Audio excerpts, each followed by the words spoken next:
बिस्तर मर्ग पे, शर्जील मेमन ड्रिप पे लगी हुई बिस्तर मर्ग पे, शहबाज शरीफ बिस्तर मर्ग पे, नवाज शरीफ बिस्तर मर्ग पे, जिस पर केस बनाया इसाक डार बिस्तर मर्ग पे मर गए, लुट गए।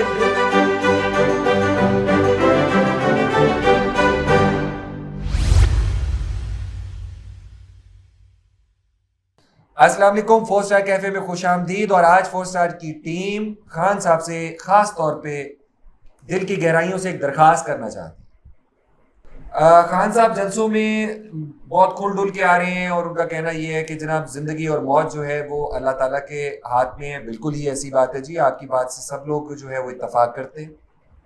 आप कोई सिक्योरिटी नहीं लेते और आप पूरे मुल्क के जज्बात की नुमाइंदगी भी कर रहे हैं। बिल्कुल, लेकिन आपने एक मौका फराहम कर रखा है दुश्मनों को। उन दुश्मनों की लिस्ट में आपको बताता हूं जो सिर्फ एक गोली चलाकर आधा मुल्क पाकिस्तान जला सकते हैं जी। आधे से ज्यादा आवाम की उम्मीदों को यूं कड़च करके तोड़ सकते हैं। तो आपने बहुत इजी कर दिया खान साहब। हमारी आपसे रिक्वेस्ट है कि अपनी हिफाजत के लिए जरूर कुछ कीजिए। इस हदीस के तहत कर लीजिए कि जिसमें हजूर अकरम सल्लल्लाहु अलैहि वसल्लम फरमाते हैं कि अल्लाह पर तवक्कल करो मगर उससे पहले अपने जानवर बांधो जरूर, और अपने जानवरों को, माल को, ऊँटों को बांधने के बाद फिर अल्लाह पे तवक्कल। मकसद हिफाजती इकदामात लाजमी करें, उसके बाद अल्लाह के ऊपर तवक्कल। वो तो है ही, वो तो करना ही है। देखे ना, इतना क्राउड है, इतनी जो है ना लोग वहां पर आ रहे हैं, तो कुछ पता नहीं है कि क्या। और साथ में थोड़े थोड़े से ट्रेलर्स भी इधर उधर दिखाए जा रहे हैं कि ये भी हो सकता है और ये भी हो सकता है। जी हाँ, लेकिन इसमें एक और चीज़ भी है ना, वो थोड़ी सी तो सिक्योरिटी अपनी कर रहे हैं। मतलब वो देखें, वो उसमें आते हैं, हेलीकॉप्टर में आते हैं, मतलब वो इस तरह की चीजें बात कर हो रही रहे है हैं। सिक्योरिटी। अच्छा ये भी सुन लें, 4 स्टार कैफे का जो कंसर्न है वो उनकी सिक्योरिटी मोबिलिटी पे नहीं है, उनके ट्रैवल पे नहीं है, उनकी गाड़ियों पर नहीं है। जब जलसे में वो फ्रंट पर बगैर किसी चीज के खड़े हो जाते हैं और टारगेट में आ जाते हैं किसी भी स्नाइपर, क्या आप ये सही कह रहे हैं कि जरूरत नहीं है एक छोटा सा पिस्तौल भी लेके अगर नीचे कोई खड़ा होगा ना, क्योंकि आप तलाशी नहीं ले रहे किसी की भी जलसों में आने वालों की, वो वहां से भी आपको टारगेट कर सकता है। खान साहब आपको खराश आई ना तो मुल्क में चीरा बढ़ जाएगा, ये आप देख लो, हमारे जिगर छन्नी हो जाएंगे। ऐसे ही है, ऐसे ना करें, ऐसे ना करें, ये हमारी एक रिक्वेस्ट थी। अच्छा अब ये देख लेते हैं कि इस वक्त पूरी दुनिया की एजेंसीज भी आपके खिलाफ है। रिजीम चेंज ऐसे नहीं हुई, आपकी पूरी हुकूमत को बदल दिया गया। इंडिया आपसे नफरत करता है, अफगानिस्तान आपसे हरगिज खुश नहीं है बहुत सारी वजूहात की वजह से, क्योंकि आप देखिए उसमें कसूर आपका नहीं, आप उनका साथ दे रहे हैं। बट अफगानिस्तान का एक इशू है कि आप अपनी आर्मी या मिलिट्री एक्शंस को कंट्रोल क्यों नहीं करते। अब आप उन्हें चाहे लाख कहेंगे जी मैं नहीं कर सकता, लेकिन वो नाराज आपसे। तो इस तरह पूरी दुनिया, CIA, FBI, रॉ, मोसाद सब आपके पीछे हैं। इसराइल हो गया, अमेरिका हो गया, मोसाद मैंने बोला ना। दूसरी बात ये है कि देखे ना, ये कोई बहादुरी या बुजदली वाला मामला तो है, मामला नहीं है ये। इसमें तो कोई फर्क नहीं पड़ने वाला कि भाई जो है ना, आप अगर वो कोई मिरर लगा लेंगे, बुलेट प्रूफ कोई अगर अपना वो सारा इंतजाम कर लेंगे जलसे के अंदर, तो कोई उससे आपकी कोई बुजदली जाहिर होगी या कोई ऐसी कुछ हरगिज नहीं। खान साहब आपकी बहादुरी को पूरी कौम तस्लीम करती है, मगर इस वक्त ये बहादुरी नहीं है। इस वक्त ये लग रहा है कि जैसे हमने अपनी किसी बहुत कीमती चीज को बीच चौराहे में एक्सपोज करके रख दिया है। तो प्लीज अपना थोड़ा सा ख्याल कर लें हमारी रिक्वेस्ट पर। क्योंकि देखिए सर माजरत के साथ जोश में होश को ना खोएं। जी, क्योंकि इसमें यही बहुत बड़ा सवाल है कि इमरान खान के बाद कौन। सेकंड रिजीम भी बनानी तो चाहिए। ये जो सवाल है ना सर, इसका अभी लास्ट रिसेंट पॉडकास्ट में भी जो यूट्यूबर्स ने की है, वहाँ पर भी ये सवाल रेज किया गया। तो उन्होंने कहा जी कि आप पार्टी में इलेक्शन होंगे, पार्टी जिनको ऊपर ले आएगी और फिर वो आगे फॉलो करेंगे। तो ये तो मेरा ज़ाती ख्याल ये है कि भाई मैं तो नहीं करूँगा, मैं क्लियरली ओपनली बता रहा हूँ कि मैं किसी को भी, मैं इनमें से और तो फिर किसी के पीछे साथ फटे पड़ जाएंगे। मैं किसी को फॉलो नहीं करूंगा। हाँ, अगर मुझे कोई लाइन, डायरेक्शन या कोई चीज़ मेरे सामने ला के उसको दिखाया हुआ होगा कि भाई ये मैंने सेलेक्ट किया है, तो अब मेरे बाद आप इसको भी फॉलो कर सकते हैं या इसके साथ आप चल सकते हैं, तो वो मामला आसान हो जाएगा कि बजाय इसके कि आप जो है। बिल्कुल सही कह रहे हैं आप। देखिए धड़ेबंदियां शुरू हो जाएंगी, सियासत शुरू हो जाएगी, तोड़फोड़ शुरू हो जाएगी, बड़े मसाइल हो जाएंगे जी।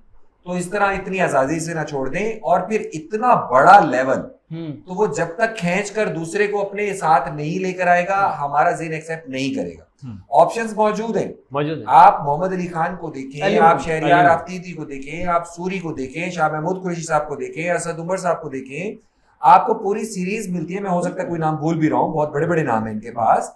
इनको अभी से कोई कोर कमेटी 5 लोगों की एटलीस्ट अनाउंस कर देनी चाहिए, ताकि बाद में भी इनके अगर कोई इलेक्शंस होते हैं जो कि होंगे तो उन 5 लोगों के लिए हो। जी, ठीक है। और फिर जो भी है कौम कम से कम थोड़ा सा एक ज़हनी तौर direction पर तो मिल तैयार जाए। होकर एक जमात देकर गए हैं, और ये बहुत बड़ा अतिया और तोहफा होगा कौम के लिए, बिल्कुल ऐसे जो है। खान साहब दे जाएंगे अपनी लेगेसी। ये पिछले दिनों खान साहब जब गए थे तो उन्होंने अली मोहम्मद खान को भेजा था ना आखिरी स्पीच के लिए। बेसिकली वो स्पीच अली मोहम्मद खान की नहीं थी, वो इमरान खान की स्पीच थी। But that was a historical speech. Historical speech. मैं उस स्पीच के जज्बात को इसलिए नहीं भूल सकता क्योंकि वो बहुत क्रिटिकल मौके पर थी जी और वो गैर तैयारी शुदा थी। जी, बिल्कुल। वो स्पॉन्टेनियस थी, कुछ पॉइंट्स पर थी और वो पॉइंट्स गुजरे थे उस जी। वक्त ताजा जी। ताजा जी, जी ताजा ताजा। और सबसे बड़ी बात ये कि उन्होंने कहा कि आज आप जितना भी हंस रहे हैं, मजाक उड़ा रहे हैं, आप उड़ा लें।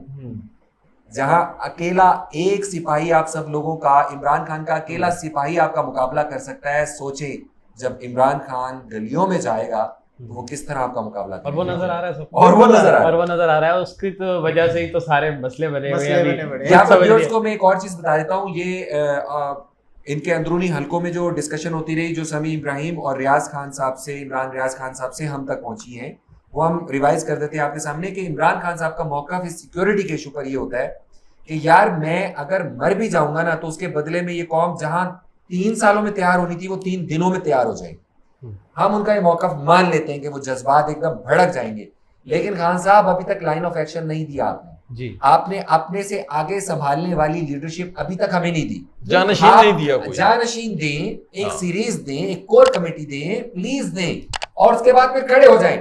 जिस तरह आपने कहा कि ये जिस तरह मैं मरूंगा, मेरे शायद मरने और अस्पताल जाने से पहले मेरे दुश्मन मर चुके होंगे, आवाम उन्हें मार देगी। मैं मानता हूं आपकी ये बात भी, लेकिन उसमें मिलेगा क्या? हमारे हाथ क्या है? उसके बाद क्या? अनारकी वही आएगा जिस वक्त श्रीलंका में चल रहा है, शायद उससे भी ज्यादा, क्योंकि शायद हम ज्यादा पक चुके हैं, ज्यादा हम गर्म हो चुके हैं, ज्यादा तंग आ चुके हैं, ज्यादा जिच हो चुके हैं। और हमें अफसोस की बात यह कि हमारे जख्मों पे मरहम रखने के, हमारे जज्बात को ठंडा करने की बजाय अपोजिशन, माजरत चाहता हूं जी, हुकूमत, इंपोर्टेड हुकूमत, वो पेट्रोल छिड़क रही है हमारे आग लगे हुए बदन पर, वो नमक छिड़क रही है हमारी जख्मी रूहों पर। बिल्कुल ऐसे। बिल्कुल है।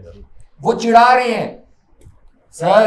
क्योंकि सर जरदारी साहब बैठकर कहते हैं कि जी मेरी हुकूमत इसलिए बार बार, पीपल्स पार्टी इसलिए सिंध में जीत जाती है, इंटीरियर सिंध में, क्योंकि वहां पर लोग अभी मुंह नहीं खोलते और उनकी ख्वाहिशात और जरूरियात पूरी कर दी जाती हैं। सर एक करेक्शन कर दूं मैं यहाँ पर ना कि जरदारी साहब ये सब कुछ बोलते कब हैं? 3.5 साल के बाद सूट पहनकर टाई लगाकर। हाँ जी, जी, प्रेस कॉन्फ्रेंस 3.5 साल के बाद अचानक उनकी वॉकर, उनकी स्टिक व्हीलचेयर गायब हो जाती है और वो सूट पहनते हैं, टाई पहनकर प्रेस कॉन्फ्रेंस किसके लिए करते हैं? सर सबसे ज्यादा सेहत तो शहबाज शरीफ साहब की वापस आई है, जो सुबह 7 बजे पहुंच जाते हैं, इधर पहुंच जाते हैं, उधर पहुंच जाते हैं, इनकी सेहतें खत्म नहीं हो रही। मुझे वो वक्त नहीं भूलता जब खुर्शीद शाह बिस्तर मर्ग पे, शर्जील मेहमद ड्रिप पे लगी हुई बिस्तर मर्ग पे, शहबाज शरीफ बिस्तर मर्ग पे, नवाज शरीफ बिस्तर मर्ग पे, जिस पर केस बनाया, इसाक डार बिस्तर मर्ग पे, मर गए, लुट गए, ड्रिपें लगाई, तस्वीरें, अदालत नहीं जाना, मैंने स्कूल नहीं जाना, कैसे आप? ठीक है यार, हद है वैसे। इमरान खान तो ना बीमार हुआ, ना बाहर गया, ना उसे खांसी भी है तब भी बेचारा कंट्रोल कर करके यार तकरीरें करता रहता है। अरे घास खाते हैं, घास लेट खाते हैं, क्या करते हैं? हम पागल हैं, माथे पे पागल लिखा हुआ है, हमें नजर नहीं आ रहा। सर जरदारी साहब ने सही तो बताया है कि वो जब बोलते हैं तो हम उनका काम कर देते हैं। नहीं उन्हीं का काम कर देते हैं। आप एंगलिंग ना करें। उन्होंने कहा है वहाँ दूध की नहरें बह रही हैं, वहां पर कोई सड़क पे खड्डे नहीं है, तालीमी मेयार दुनिया में सबसे अच्छा है, सबसे ज्यादा अच्छा इंफ्रास्ट्रक्चर इंटीरियर सिंध का है, interior Sindh second to Paris है। तो वेल डन, सलूट है बॉस, सलूट है आपको। डबल डैगर बसें चल रही हैं वहां पे, शानदार। बेब नहीं, ये लफ्ज सही नहीं रहेगा। चले जी, इसके साथ ही अपना बहुत सारा ख्याल रखिएगा जी, अपनी दुआओं में याद रखें, शेयर करें, सब्सक्राइब करें चैनल को, और अपने साथ अपने सियासी जज्बात को, ईमानी जज्बात को बरकरार रखें, जिंदा रखें। अपना ख्याल रखें। अल्लाह अल्लाह हाफिज।